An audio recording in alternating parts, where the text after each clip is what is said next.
comédien permanent au Théâtre Olympia, à savoir qu'il s'appelle JTRC du coup, mais on me dit comédien permanent, c'est quand même mieux.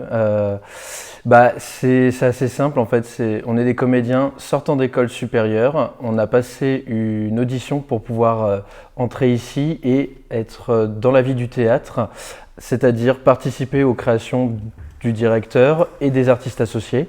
Donc quand je suis arrivé ici, j'ai participé directement à l'avant-dernière création de Jacques Vincey, L'île des esclaves.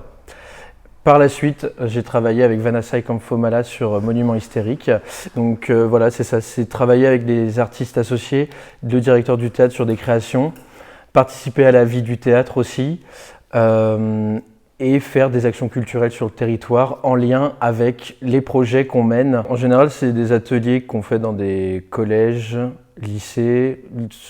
Avant le confinement, tout ça, on avait la chance d'avoir des classes qui venaient ici, on faisait des ateliers dans la salle de répète. Aujourd'hui, on se déplace beaucoup où on va donner un spectacle, Monument hystérique, la tournée collège va bientôt commencer, où du coup on va pouvoir jouer le spectacle et en même temps pendant une semaine on est au sein d'un collège où du coup on travaille avec les collégiens, on leur donne des petites armes, des petites munitions, des petites fléchettes pour pouvoir avoir des armes finalement afin de voir le spectacle du coup 2 fois dans la semaine. Et nous on fait des ateliers autour du spectacle qu'on fait chez eux. Non, pas du tout. Et c'est quelque chose qui me faisait pas peur parce que quand j'ai passé l'audition pour venir ici, c'est quelque chose aussi à laquelle je m'attendais, quelque chose qui m'excitait un peu, mais c'est cet inconnu-là, ce nouvel inconnu auquel j'étais pas forcément préparé. On nous apprend pas vraiment ça en école, et c'est quelque chose vraiment qui s'apprend au contact des autres, qui le font pour certains très bien. Et du coup, c'est des échanges d'expériences, des échanges de petits outils. De petits outils qu'on a entre nous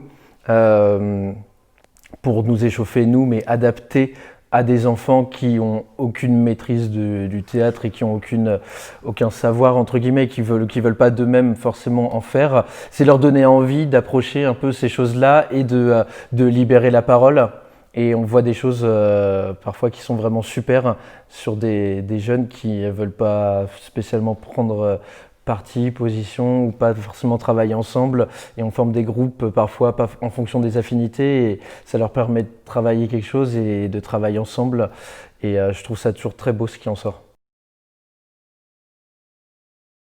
Je faisais du théâtre quand j'étais petit déjà en compagnie amateur chez mes parents en banlieue parisienne, et j'en ai toujours fait pour rigoler quoi, tu vois, parce que j'étais nul au sport, donc du coup j'aimais beaucoup faire rire les gens et foutre la merde à l'école, donc du coup mes parents m'ont dit tu te calmes, tu vas faire ça en dehors.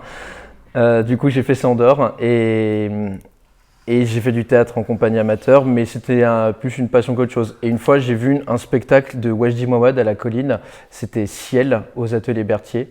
Et à la fin de la représentation, en fait, c'était dans un dispositif avec la scène qui était sur 4 plateaux qui entouraient les spectateurs, qui étaient disposés sur des sièges amovibles. Et à la fin, les 5 dernières minutes, en fait, il y avait une telle tension dans les spectateurs. Je regardais les gens autour de moi qui pleuraient. Il y avait ma voisine de gauche qui me serrait le bras.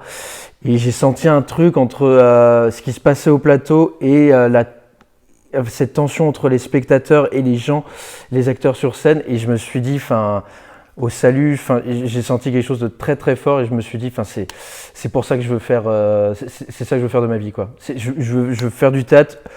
J'ai compris à ce moment-là que le théâtre, c'était pas seulement faire rire les gens, et que c'était quelque chose de beaucoup plus fort et important que ça dans la vie d'une cité, dans la vie d'une société. Et je me suis dit, allez, go.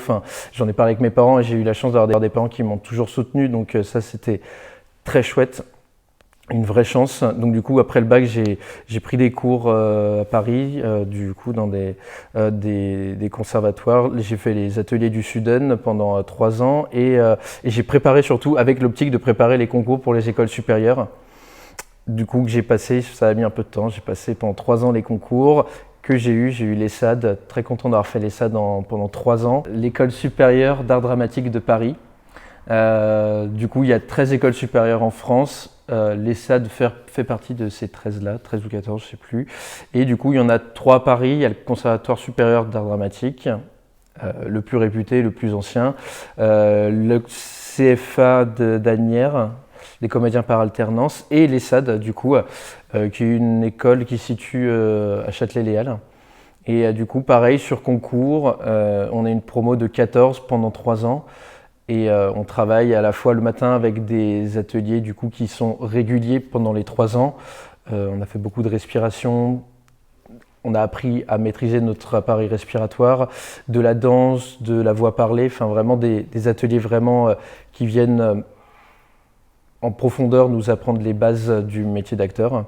Et l'après-midi, on travaillait avec des intervenants, des metteurs en scène, des comédiens sur des ateliers de leur choix et de leurs propositions. Et du coup, à la fin de ces 3 ans à l'ESSAD, j'ai passé l'audition ici à Tours avec Jacques Vincey, Vanessa Camfomola, Mathilde Delahaye et Florian Danet dans le jury pour pouvoir intégrer le dispositif de l'équipe permanente. Cette audition pour jouer le rôle d'Arlequin dans l'île des esclaves, elle est vraiment tombée à un point nommé dans ma vie et dans ce moment de carrière où je suis, à savoir mettre en application tout ce que j'ai pu avoir à l'école.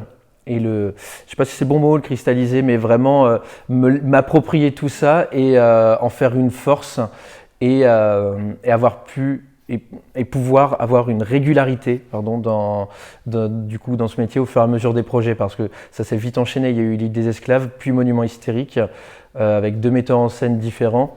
Donc c'est quelque chose voilà, qui m'a permis vraiment d'affirmer mon art.